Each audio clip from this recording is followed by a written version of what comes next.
Ladies and gentlemen, welcome to this week's Thrive in China Roundtable. I'm very pleased to have you all here. Before we start today's presentation, I would just like to ask all those that are watching this live or are watching this on replay to please give us a bit of a background on who you are, especially if you are new to the roundtable and you've never joined us. Let us know, are you newbies to China? Are you startups in China? Are you experienced China hands? This just gives us a little bit of an understanding of who is in our audience, who is in the community, and helps us to steer the topics that are up and coming for this year's roundtable topics. So if you are watching live, just put that into the chat box. If you are watching this on replay, send us an email at info@woodburnglobal.com. Again, just a brief introduction helps us a lot to understand our community. Now, a little bit about myself. For those of you that are new, my name is Christina Kohler-Colucci. I'm the head of business advisory at Woodburn Accountants and Advisors. I am a leading expert on inbound investment to China.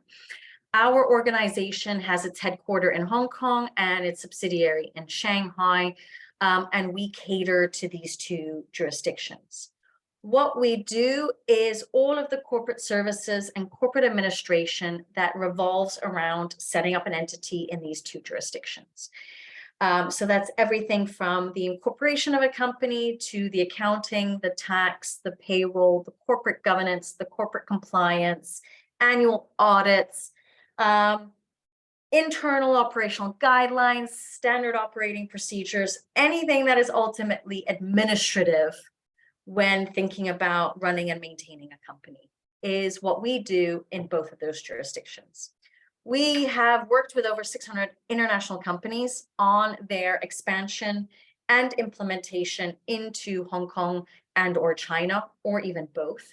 And obviously in the pre-investment stage, we do help a lot in analysis work around finance, budget, and we help to validate business plans and business strategies as well.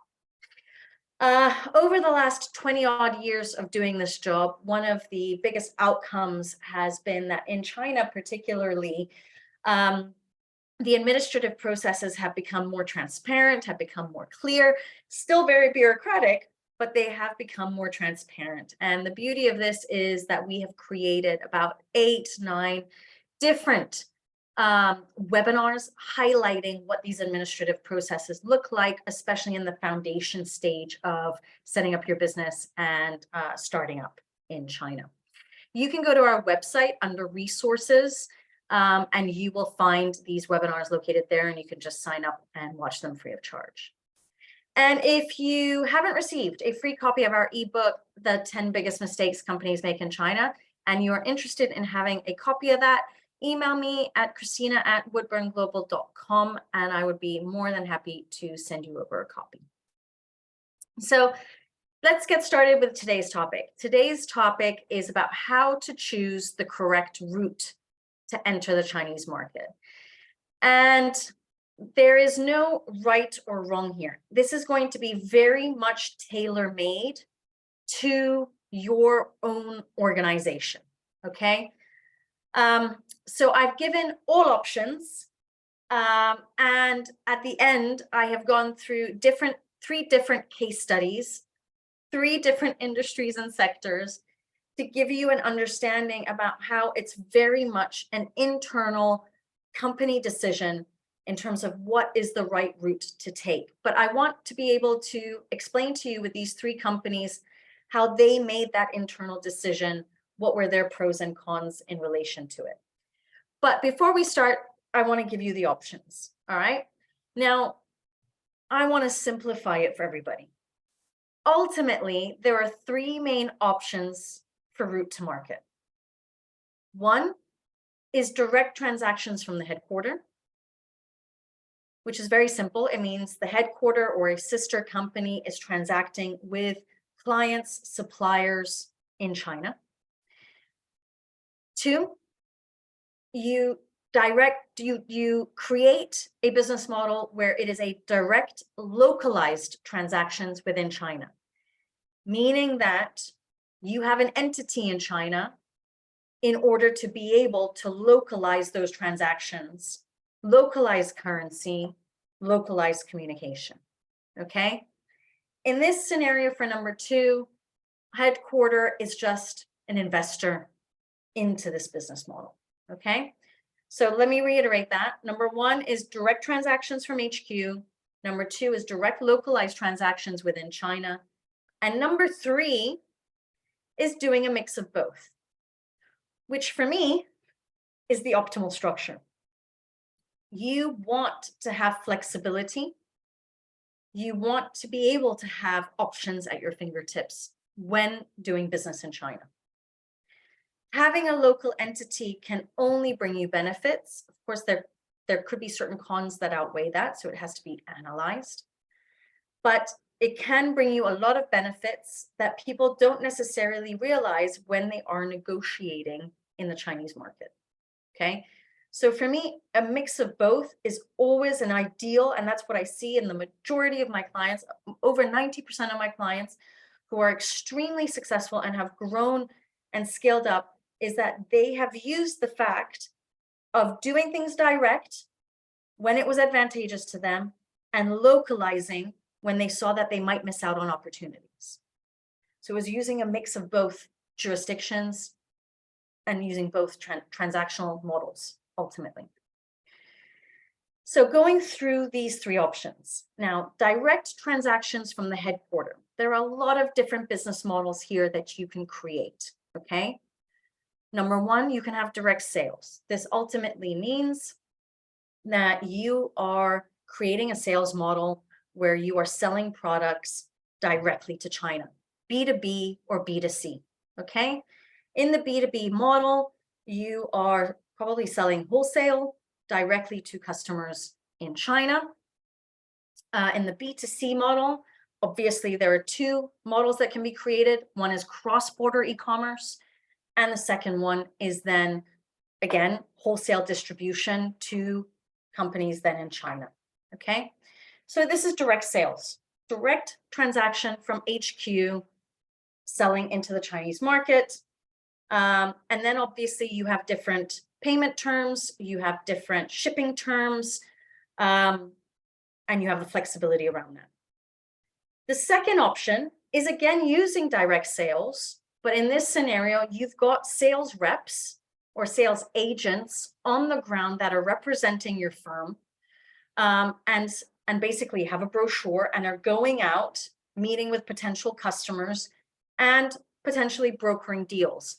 But the actual transaction is still through direct sales, okay? Direct HQ to those customers, but you've got these sales reps that are basically earning commissions off of the sales that they are generating. The third option is distributors.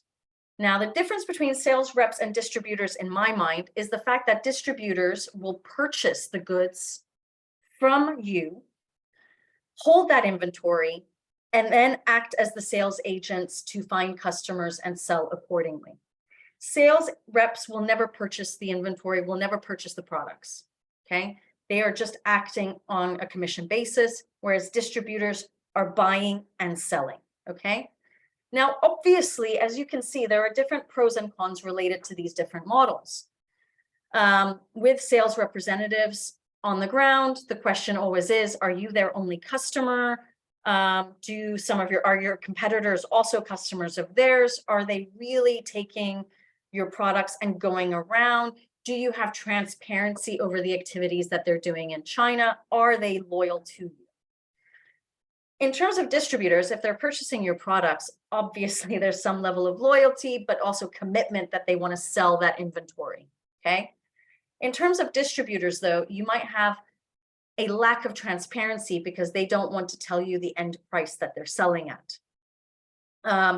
They may also not really want to tell you who their customer base is.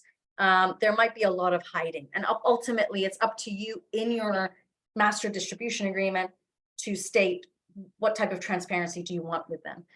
I have clients who just want to sell to the distributors and don't really have the time, resources, financial resources to care what's going on in the market. I have others that eventually want to take the distributors out and do it themselves, and they want to learn from the distributors and hence want and need that transparency. So really you have to understand what do you want out of the market, right?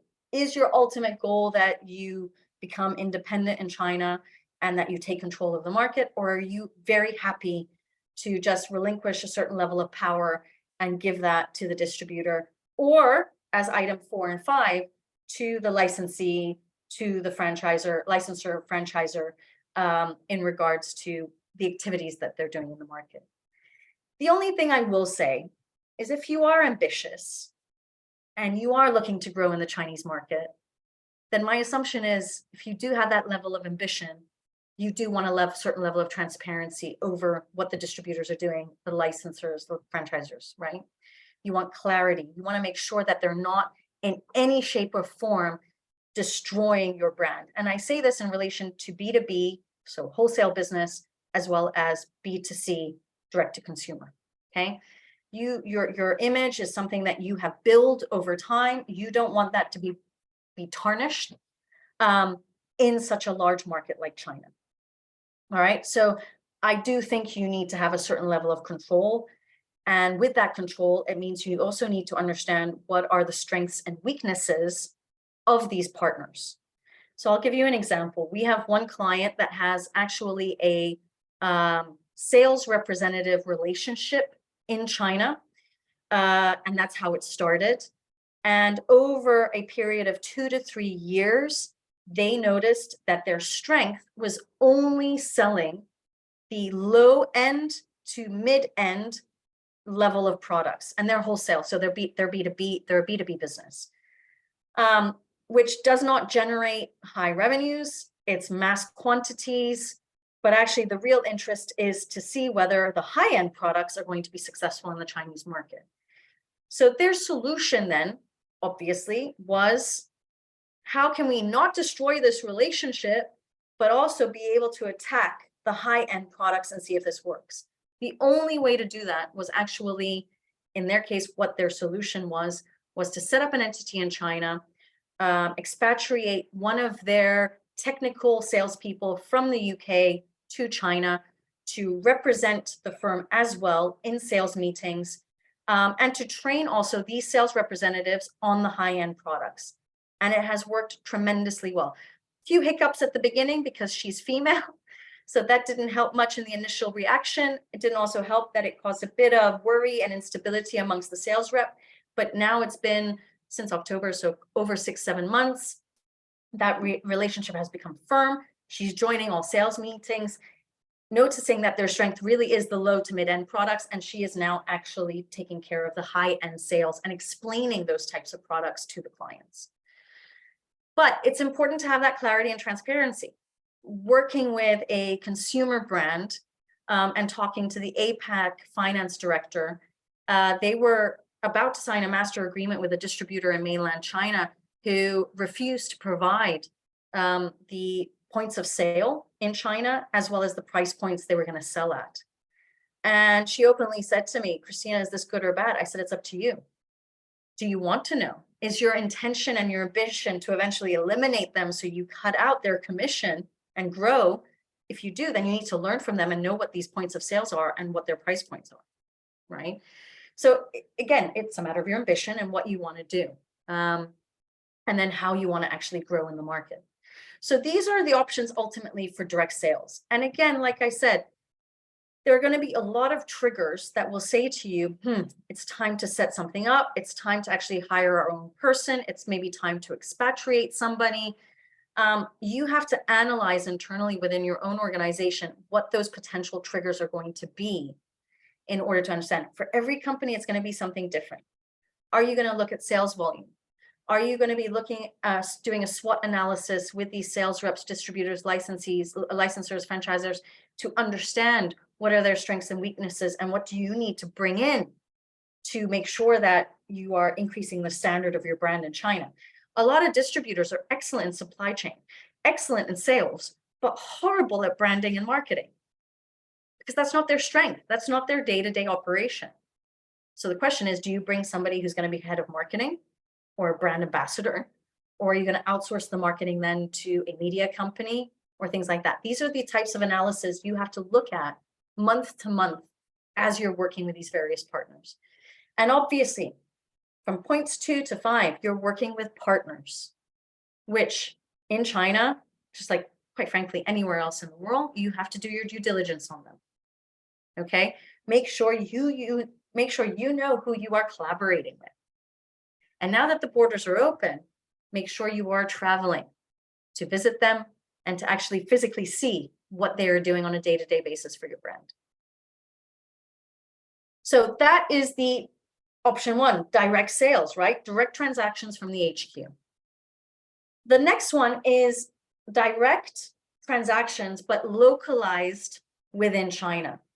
And there are a few different ways you can go about doing this. One option is hiring individuals on the ground to support the growth of the China business. These individuals, like I said earlier, could be head of marketing. It could be somebody who's expatriated, who's got a technical background, as well as a sales, BD sales background. You could hire procurement professionals if you want to improve your merchandising side of the business. You may find that at a certain point, you want to hire individuals that you are recruiting yourselves, interviewing yourselves, choosing on your own to support the growth of the business. Now, in terms of hiring those individuals, the normal mindset would be, well, we need an entity then in order to be able to hire them, or we hire them direct from our head HQ, or alternatively, as an intermediary solution, you can use an employer of record service who hires those individuals locally in China, supports you then from a HR payroll perspective, moves on.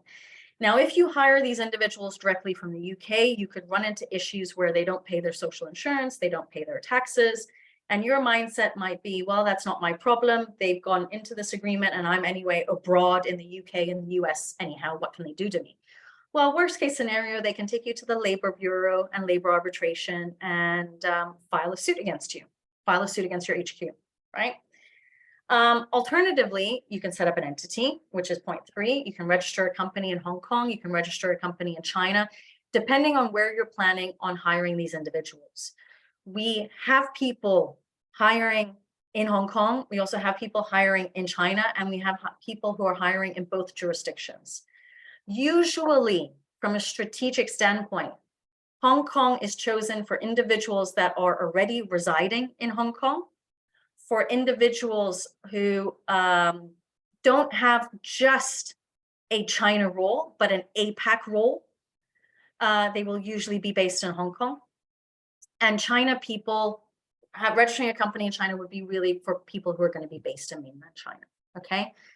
Now, again, there's no right or wrong here. And when I go through the case studies, you'll see physically conversations I've just had as of yesterday in relation to strategic development and understanding what steps people are taking to support. Now, in terms of actual transactions, okay, buying and selling goods, how do these options work? Well, in terms of hiring individuals on the ground, if you are doing that through an employer of record service, you still need to do direct sales, okay? Or you're going to use your distributors or one of these, let me go back, one of these partners, either you do direct sales or one of these partners, okay? The people on the ground are purely there to facilitate the growth of the business, all right?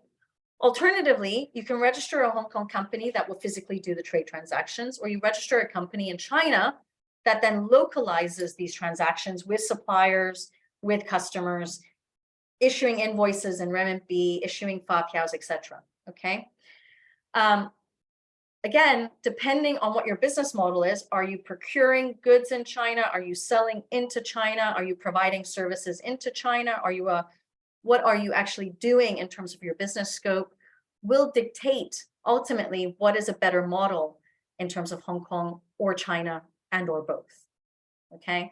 We have a client that is ultimately right now setting up a company in Hong Kong that will facilitate all of the cross-border e-commerce transactions. They don't necessarily need Hong Kong to do that because they're already doing that out of the US. But they feel by centralizing it in Asia and doing that out of a Hong Kong company, because cross-border e-commerce is not domesticated e-commerce, it's still cross-international e-commerce, then they can, from a financial perspective, consolidate everything in Hong Kong. China is being registered under Hong Kong for the main purpose of doing B2B transactions and eventually domesticated e-commerce transactions, okay? Long-term strategy is that Hong Kong will act as an APAC regional hub once they start thinking about other Asian jurisdictions as well. So they're not just thinking about their short-term strategy, they're also thinking about their long-term strategy and what do they want to do in the APAC region. This is something I'm also encouraging a lot of my clients to do. I know China's big. I know China is probably your only focus at this very moment, but it might be your only focus for the next 2 to 3 years until you start thinking, Thailand, Vietnam, Malaysia, Japan, Korea, even Australia might come into play. And how do we manage that business from Europe, UK, US, Canada, etc., right? So I do encourage you to think when you're setting up these structures and you're looking at these options, try to have a longer term vision, and that will help you to understand how you want to structure everything. Hiring individuals on the ground to support the growth is a wonderful first step for those of you that have financial resource limitations, that have time limitations, and have a blockage with the board of directors or the ultimate decision makers in terms of registering companies, because that means that you're fixing something on the ground, okay? Hiring individuals is a great first step to, I call it kind of like a stepping stone to get that permanent establishment, if you will, in the region, in China or Hong Kong, and help facilitate that growth without too much, without breaking the bank too much, right? And without incurring too much headache from a administrative aspect of running and maintaining a company. All you have to do is run and maintain the payroll. Now, ultimately, like I said earlier, my recommendation is creating a business model in China that provides flexibility and choice, meaning that everybody's goal as a foreign investor is trying to make sure that they have the ability to repatriate funds out of China. So ultimately, the direct transactions is a benefit because they're making their money in their HQ. But my feeling is you will encounter a lot of customers, even suppliers, who do not have the ability to pay you abroad, or will ultimately say it's way too much of an administrative headache to go through the process of paying you abroad. That if you don't have a local entity, we won't do business with you. All right. And again, there are thousands of people out there offering services, offering product, that they don't mind making that decision. So I think it's a pity to lose out on this type of business. Obviously, it depends what the volume and value is from these types of customers. But we currently have a client out of Scotland, actually, who their sales reps have acquired a potential client who is going to double the business, double the revenue in China for them. And they have openly indicated we will only transact with a Chinese company. And this is what is their trigger now to say we have to set something up. Okay, so again, triggers can come from everywhere. And they're going through their analysis process right now on what this is going to look like. They're traveling this month to China to meet with their sales reps as well as the customer to really evaluate the seriousness of it all, evaluate also how they're going to manage this with the sales rep in terms of the actual contract, commissions, and whatnot. They have even started talking about bringing over one of those employees full-time into the local business to add a bit more of substance into it. So again, everybody has a different trigger. For this company, that was the trigger. This potential client that could double their revenue from day one of transacting, that's what's pushing them to set up this entity. Now, what I wanted to do is show you a series of business models. And I wanted to show it to you in a form that is step by step, scaling, scaling, scaling, scaling, and what potentially a business model could actually look like. And then I will go into case studies. All right. I'll also talk about a couple of case studies when I look at these business models with you. Because I'm hoping you'll be able to visualize it. Now, these business models that I have created are predominantly in relation to selling into China. I have not done the business models in relation to procurement, although in, I think, slide 3 or 4 of these, there will be procurement in there, okay? But I'm starting off with just the concept of sales, all right? If your concept right now is predominantly procurement, it might look a little bit different. All right, so in this scenario, you've got the headquarters factory located abroad, located overseas, okay? And I've just put one box for headquarters factory. You might have multiple factories where you produce your goods. Could be in the US, Canada, UK, could be in mainland Europe, wherever those factories might be. They are outside of China and Hong Kong, okay? Now, what a lot of companies have done in order to, again, facilitate cross-border e-commerce, and because also Tmall Global and JD Global are based in Hong Kong, they set up a Hong Kong subsidiary to develop that communication, develop that rapport, and also manage all of the transactions through that Hong Kong company. So centralizing everything through Hong Kong in order to be able to do that. Now, in this scenario, the goods are actually going directly to Chinese consumers, right? In the case of cross-border e-commerce. So the arrow would actually go from headquarter to Chinese consumer, but actually the platform would be Tmall Global, JD Global, whatever global platform you're using for the cross-border e-commerce. And all of the funding and financing would be centralized in Hong Kong.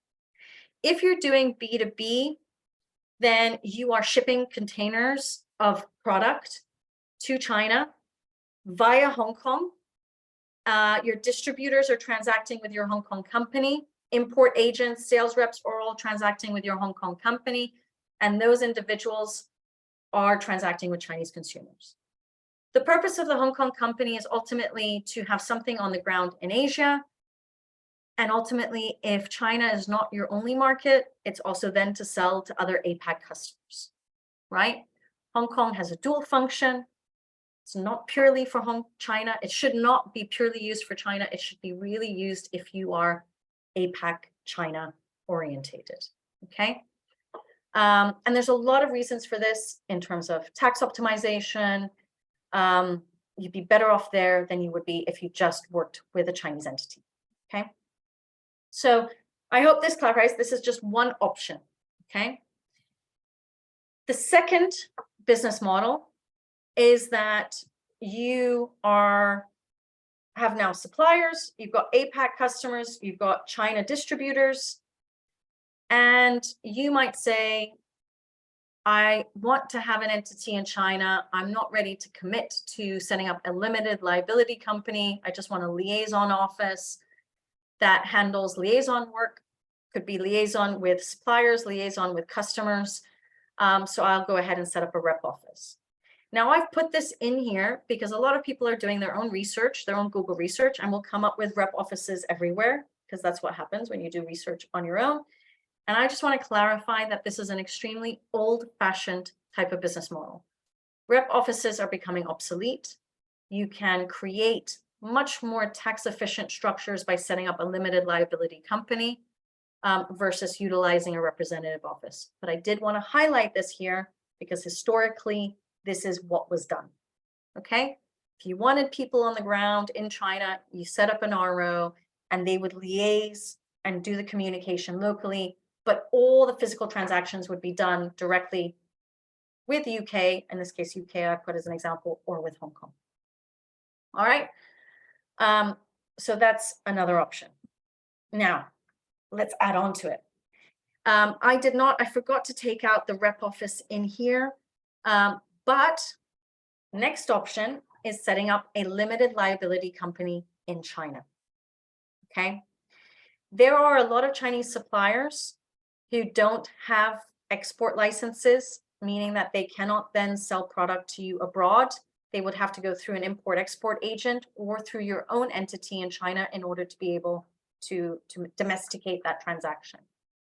In addition, you might have a lot of Chinese customers who refuse to transact with companies abroad and only want to transact with companies locally in China. Okay? So in this scenario, I want to highlight that the Chinese entity is ultimately is domesticated, dealing with Chinese suppliers, Chinese customers. Hong Kong is really utilized for APAC, but could also be utilized for Chinese customers that are willing to pay abroad. And also Chinese suppliers who have export licenses and are willing to sell to companies abroad. Okay, this gives you a lot of flexibility to decide. I haven't shown that with all the arrows because I thought it would be extremely complicated. But I hope you all understand what I'm saying in terms of this type of scenario by having all these types of entities.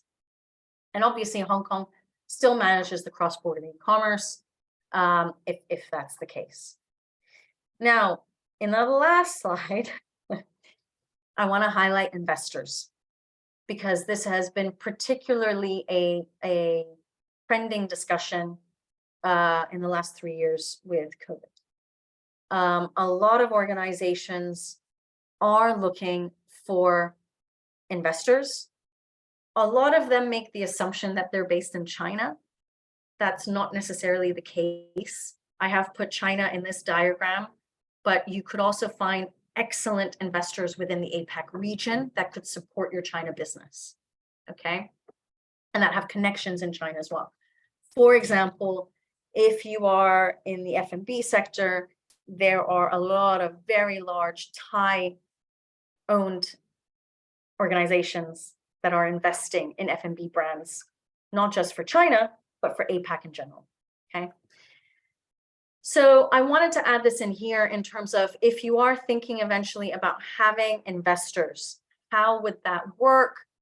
How would you organize that structure? This is purely one example where I've said if you've got a Chinese investor, then most probably you would set up a joint venture in China, whereby they would bring their advantages. In this case, I've said e-commerce and retail functions because they've got the network. But it doesn't mean that you don't get rid of your own entity in China. The reason being is just don't put all your eggs in one basket, right? Separate the liability, make sure that should that marriage not work out, you still have the ability to continue your operations in China, okay? Now, in all of these 4 scenarios, I've put in Hong Kong. You don't have to have Hong Kong. Okay, I just want to highlight that. Hong Kong is not a must. It really comes down to your strategic development in the APAC region. Okay, you could absolutely go ahead and go into China direct. It just again comes down to what are your goals and ambitions, not just for China, but for the region in general. Okay, now it's very hard for me to make lists of what potential triggers are, because really I've seen it all with all the clients I've met. But let me go through 3 slides with you in terms of certain triggers at different stages of your thought process. So what are your triggers for entering China to begin with, right? It could be your potential revenue. It could be the potential profit. It could be the image for investors that you are in the region and that you are in one of the largest markets in the world. You've done a market research analysis and the market potential is dictating to you that you've got to go. There could be a lot of reasons triggering you going into the Chinese market, okay? And you've got to make that analysis, right? Do we go or don't we go? If the answer is we go, let me just change slides. If the answer is that we go, the next question or triggers that you have to analyze with your business is, what's the risk level that we are willing to take on? Okay. Literally just prior to jumping onto this roundtable, I was on the call with a company out of Ireland who first call I had with them was in 2019 about going into China. with COVID, with the geopolitical situation, with the fact that their global CEO is retiring in a few years, they are just nervous. They're finding the whole risk aspect of going into China, and they're saying, is it worth it? Is it not worth it? Okay. They've done their market research. They know what the market potential is. They've done their forecasting. Everything is saying go to China, but they're looking more from a political standpoint, from a COVID standpoint, and they're just worried. All right.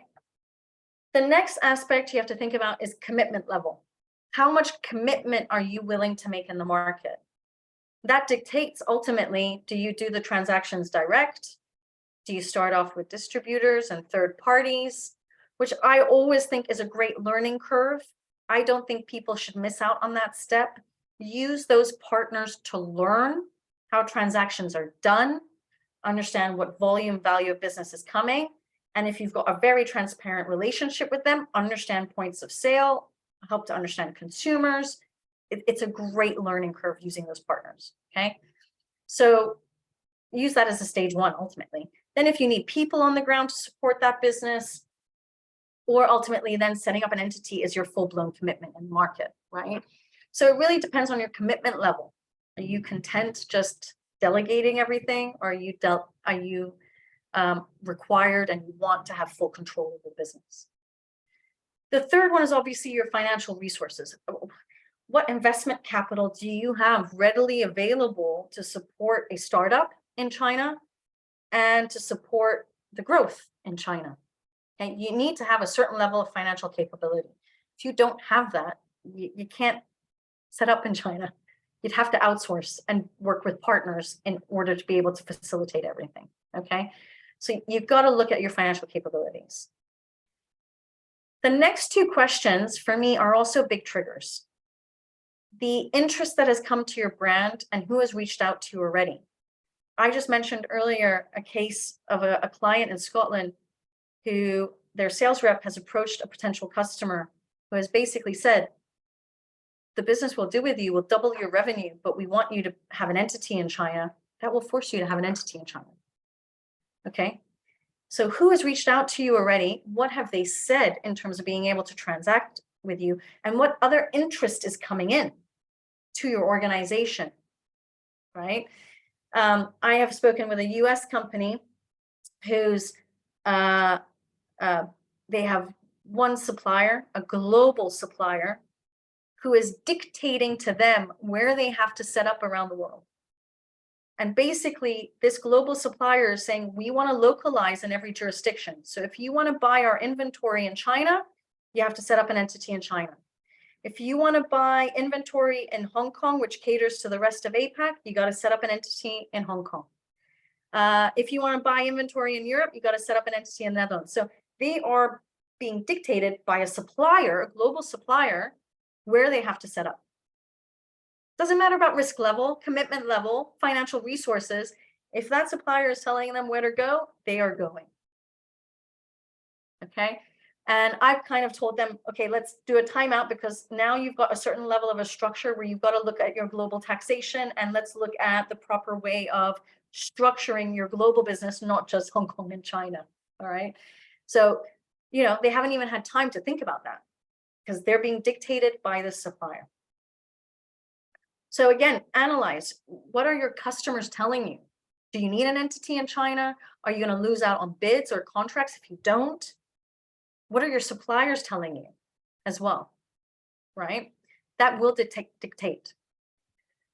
Then, obviously, based on that risk level, commitment level, your financial resources, you might have said, I'm going to use third parties, or I'm going to hire somebody and we'll just manage the payroll, or you know, one of these intermediary solutions just to get the ball rolling, right? You might even say, we'll just do cross-border e-commerce, or we just do direct transactions and we travel over, okay? But what happens if you start transacting? And what happens if revenue is being generated?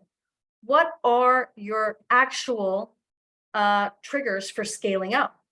What's going to move you along that ladder to make you decide, We need to have a full-time commitment, and we need flexibility, and we need to be able to make choices at our at the moment that it comes. Is that going to be the revenue level? Is it going to be the profitability? Will it be the demands of the customer in China, the demands of the suppliers in China? In one situation right now, I didn't add that here. We have one client who is being pushed to set up in China because if they don't, they cannot do certain advertising on social media platforms. Because the platforms are saying we want to see a business license from a Chinese entity. So sorry, I didn't add that in. Are third parties dictating whether you need an entity in China, like platforms where you want to advertise on? Okay. And then also the demands of the customers internationally. Are they dictating? So we have clients right now who are shipping direct from China, but are struggling because they cannot hide who their suppliers are. And ultimately, the customers are seeing all of the network of suppliers they have, ultimately leaving them with the fact that the customers can eventually go direct to their suppliers. So they're creating entities in Hong Kong and or China to eliminate that so that their supplier network remains confidential, right? Inventory in relation to stock on the ground. Do you need to have an entity that's holding that stock? Or are you able to keep that in a bonded zone? Or who is actually the importer of record and is controlling that inventory, right? The other is branding, advertising. Like I mentioned earlier, I have one client in the UK who's being pushed to set up an entity because of the advertising requirements of the social media platforms. Do you need customer relationship development in China or Hong Kong to facilitate the communication with your customers? Do you need a more efficient supply chain management, more efficient logistics and warehousing management? And ultimately, a big trigger for many is, do you need local invoicing capabilities, i.e. with Chinese customers, do you need to be able to issue fapiaos to them? Okay, these might all be your triggers. You might even have more that come on your plate, okay? I couldn't think of everything. I apologize, but there are a lot of triggers. And again, it's going to be very tailor-made to your situation and where you are at now, right? So I think the beauty of every single presentation is when we get into the case studies, because I think it helps people to visualize actually what are the decision-making processes for a lot of, and I just want to highlight that these 3 conversations happened this week. So they're very, very fresh and very interesting to analyze. Now, the first case study is a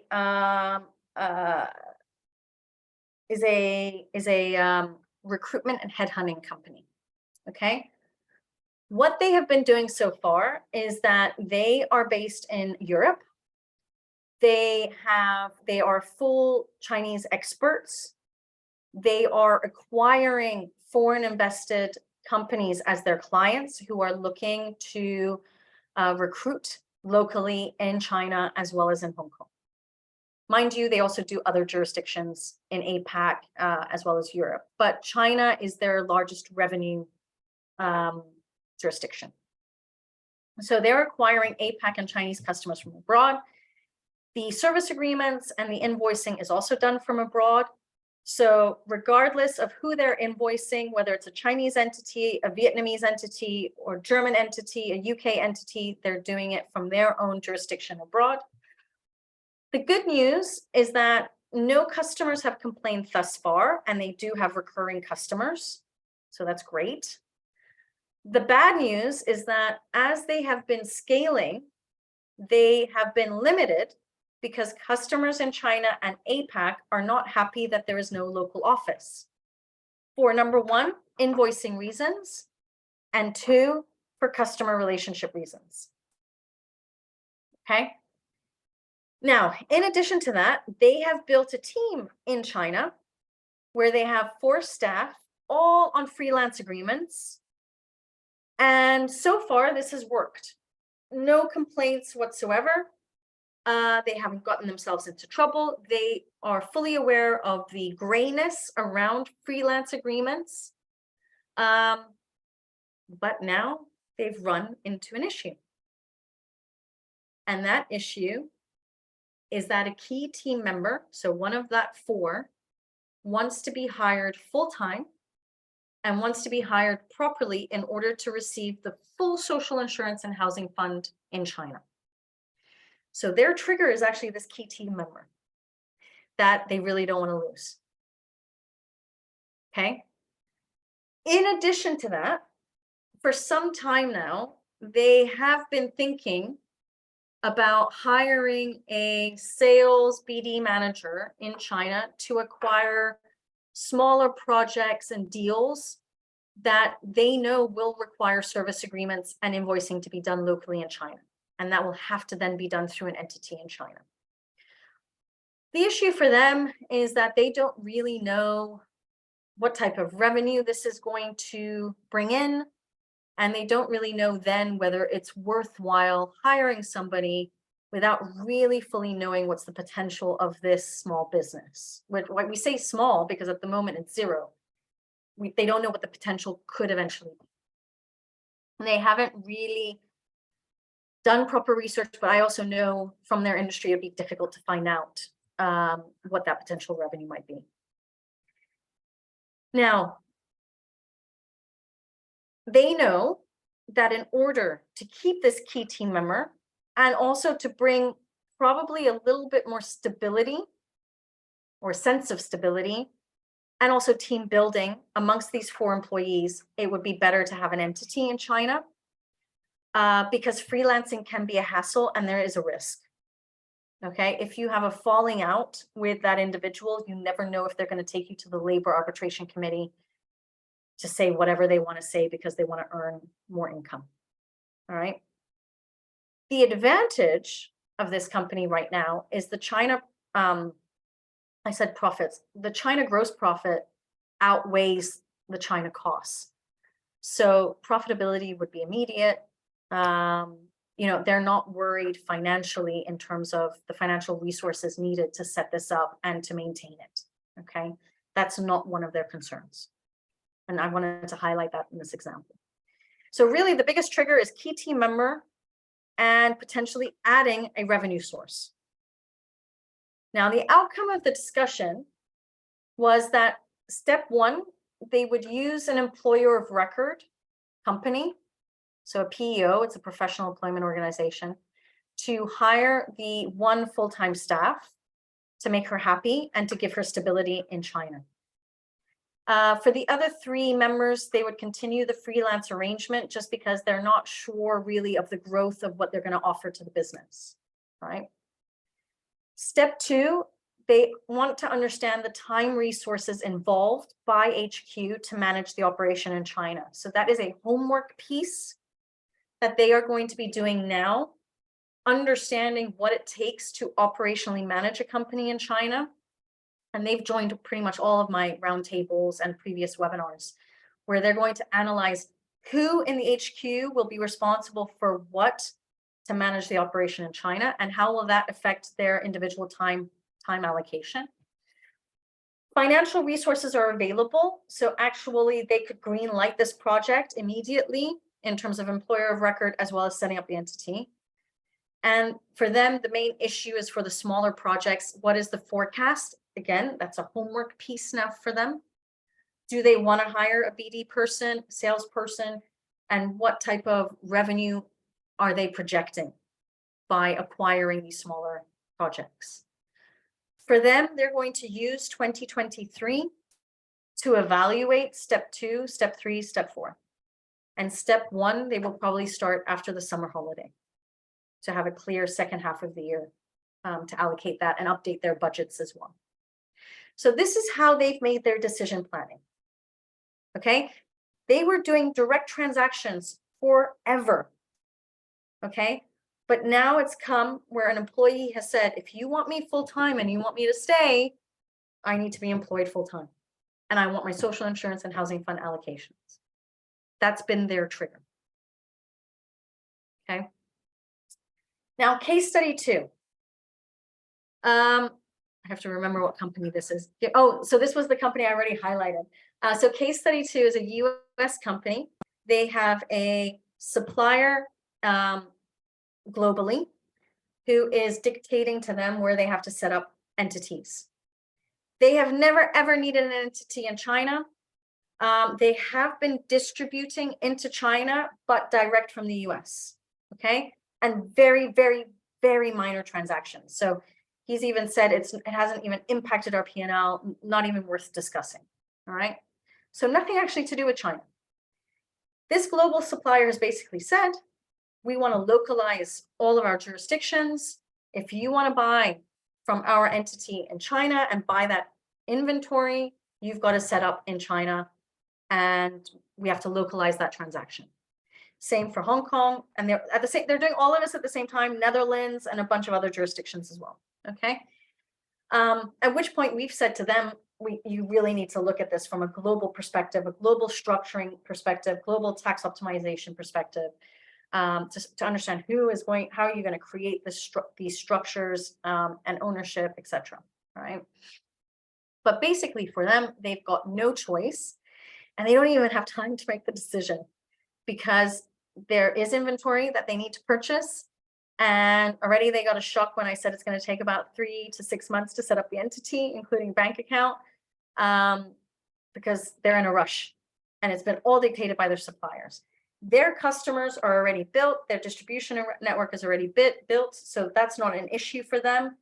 And basically they would buy and export from China and sell to themselves or to their distribution network. All right. Now, step 1, they're incorporated in Hong Kong, simple trading entity, virtual office concept, no employees are needed. It's actually just buying and selling. That's it. Communication, the actual physical communication is done from the US. Shipment is direct from Hong Kong to customers direct or back to the US. China is exactly the same. They've got to incorporate in China, very simple trading entity, virtual office concept, no headcount, no payroll, buying from one supplier and exporting overseas with the potential, if they develop that distribution network in China, to sell locally as well. Okay. Let me retract a little bit for Hong Kong. They don't have any intention thus far, but they have said if in 5-6 years they develop a network within APAC region, then obviously Hong Kong would be used for that APAC region. Even China could be used for the APAC region. So both entities are only transacting. There are literally no overheads, no marketing, only the cost of a corporate service provider to maintain the entity and manage those transactions. That's it. It's not a complicated structure because of what their global supplier has dictated. Okay. And ultimately starting off with just export from Hong Kong from China. Okay. Okay, next one. I should have said case study 3. So the next one is a consumer brand. All right. Now, how did they enter China?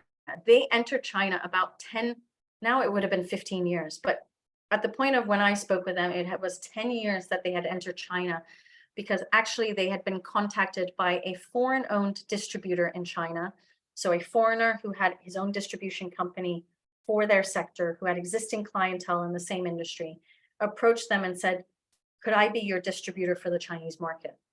I see potential and I would like to try it out.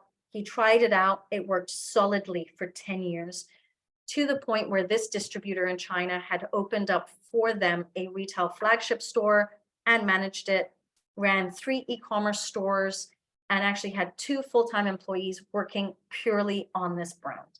Okay. It was a dream come true for this UK consumer brand, because actually they had full transparency. They knew the ins and outs, even though they didn't really need to know it. They were happy to delegate.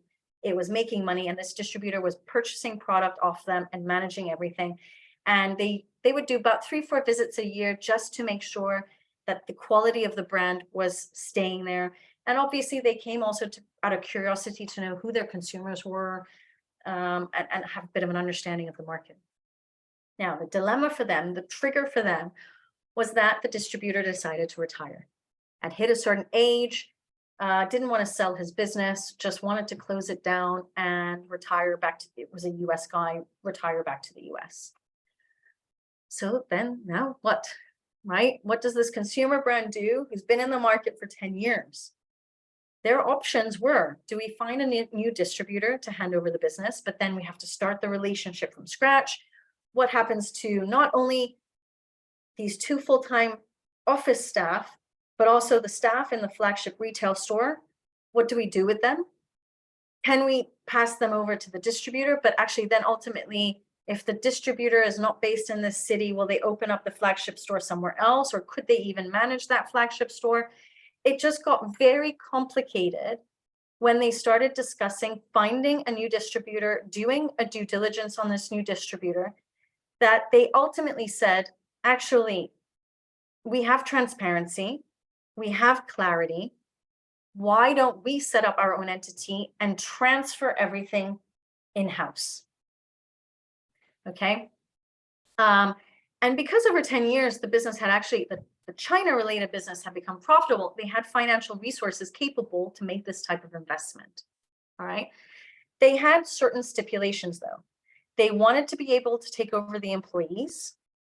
They wanted to know whether, and it's on the next page, they wanted to know whether they could take over the lease agreement of the flagship store and also take over the agreements with the 3 e-commerce platform sites.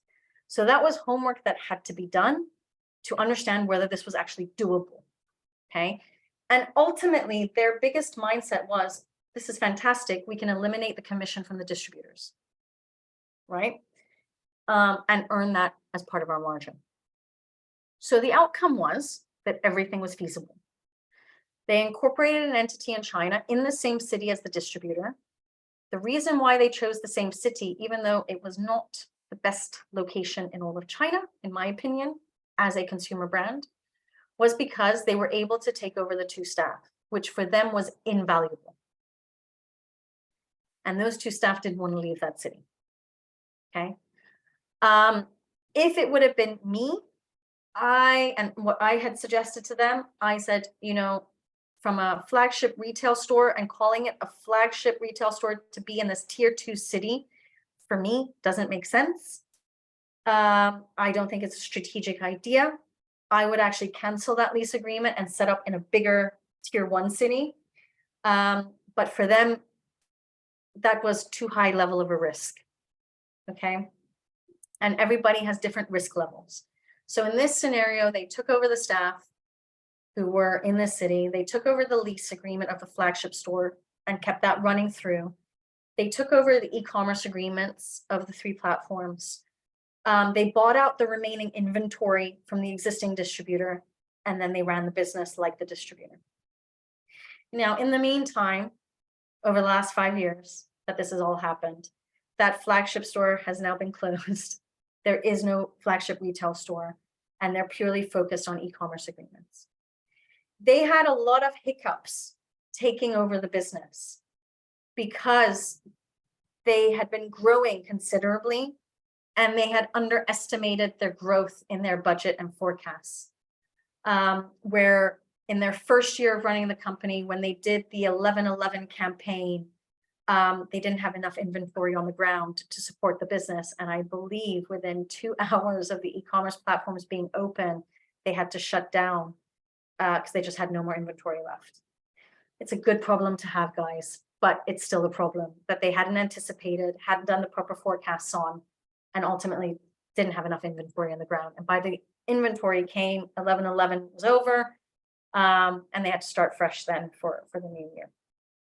So obviously you learn from these painful lessons, but they realized that they had to do better market research for each of the big campaigns that were coming throughout the year.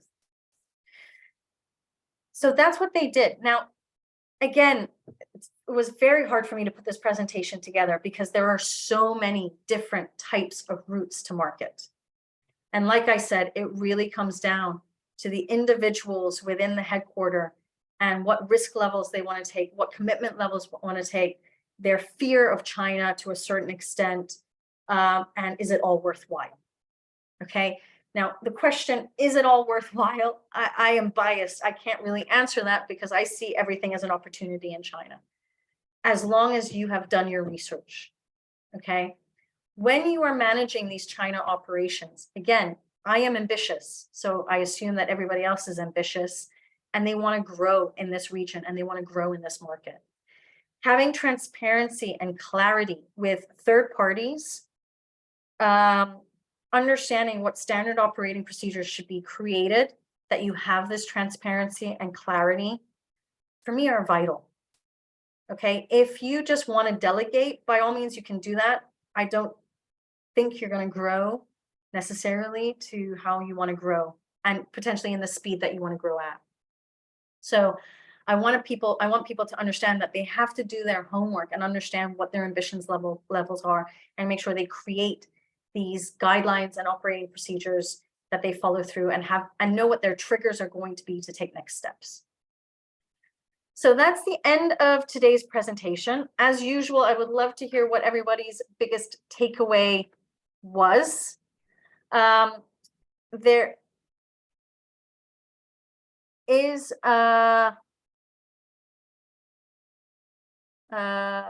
notes from Kim that came in. Kim, I'm just going to read it out because I think it's very interesting for people to hear your perspective as well. With regards to setting up a company, if it's a small business, one of the advantages of setting up in Hong Kong is that there is very little government admin, and it is in English, as opposed to China, where it is cumbersome. I will add on to that. It's tedious, it's bureaucratic, and ultimately everything has to be in Chinese. That last bit, Kim didn't say, I'm adding that in. That obviously allows people to focus on doing the harder legwork of securing business relationships, selling, monitoring sales in China, etc. Note also, earlier this year, the Chinese government joined the Common Reporting System, the CRS, which means that there are lots of red tape for financial transactions and institutions. Absolutely, Kim. I've highlighted this on my last 2 roundtables, and I have experienced this myself.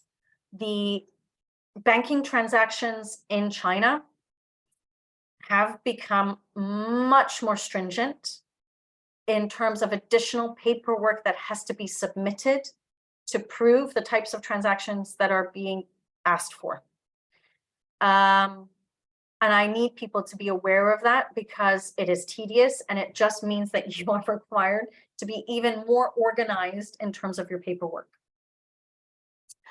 For Hong Kong, the only hurdle that I've heard recently is that there are lots of requirements for setting up a business bank account with the major banks. That is absolutely correct, Kim, which is also why we are recommending to companies to think about using fintech banks. One that is very common that is being used is called Payoneer, but there are plenty of others. We've just had a couple of clients who've worked with Payoneer to set up their bank accounts in Hong Kong. It took maybe 15 to 21 working days to open. Now, there are other problems that lie around that. It means your bank account is opened faster. It doesn't necessarily mean that they're good at what they're doing, just saying. But don't underestimate Hong Kong. In the last 2 years, I've gotten no inquiries for Hong Kong, and suddenly, since borders have been opened up and things have gone back to normal, I will say, in both Hong Kong and China, we have had an increase of about, I would say, 50% more inquiries than ever before in relation to Hong Kong. And we are seeing that people are using Hong Kong as an actual stepping stone to get things done. Kim, thank you so much for your message and your feedback. If anybody does have questions, please add them in. We will go ahead and then do the Q&A. And if you are struggling to understand what routes to market are available for you specifically in China, then I will be sending out an email, hopefully by tomorrow, with the link to this recording, but also to the meetings HubSpot. You can set up a meeting where we can discuss your pain points and see if we can actually help you get over them and get over the obstacles. And last but not least, thank you for joining the Thrive in China Roundtable. If you've got colleagues, friends who are interested in these types of topics, send them the link. They can go to our events page on our website. The more, the merrier. And just as a reminder, next week's roundtable is investigating roles, responsibilities, and allocating powers amongst senior management in China. It is predominantly geared to individuals that are looking to set up entities in China, but don't know who to appoint in the various roles where you have to be appointed, because they don't understand the responsibilities, they don't understand the risks and how we can limit those risks, and also how potentially you might want to limit powers of authority amongst certain senior managers that are going to be in charge of the business. So stay tuned for that, which is next Wednesday. No questions have popped in, so we will leave it at that. And I want to thank everyone for joining in. And I wish you a very great evening, pleasant day. Take care and goodbye.